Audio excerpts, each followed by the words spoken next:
While watching my first Korean show, Boys Over Flowers, I had never imagined myself to be this much invested in this world.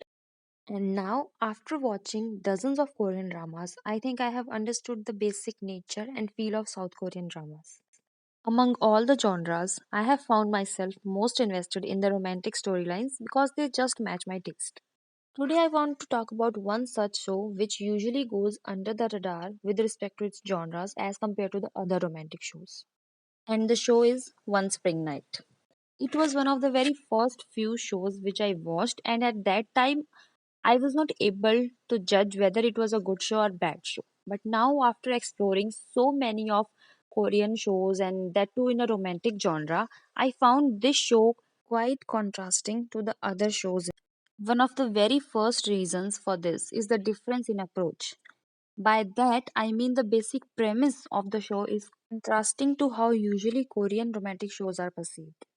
Those who are familiar with the Korean dramas will know better that how these romantic shows are usually about the rich boy and average girl's love story. But in this show, both the characters of male and female are shown in a realistic and grounded manner. Which also brings me to the second point, which is the way romance is showcased in this series. The show has stayed away from the tropes of slow motion romance and slow motion kissing scenes, which is quite commendable, and also it helps to keep the characters grounded and intact to reality. The next point is the portrayal of lead characters in the show.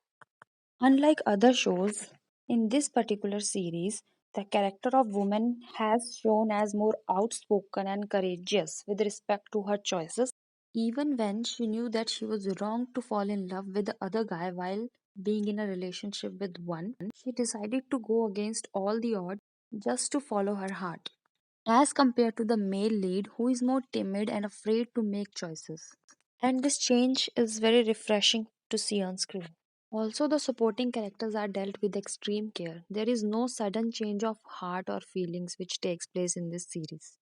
For a romantic show, the most important thing is the chemistry between the lead pairs, and in this case, it is visible from the very first scene they did together. Both the artists, male and female, have done commendable job in showcasing a top-notch chemistry between one another. And that is it from my side. Do let me know your opinions regarding this show and what is your favorite romantic Korean drama.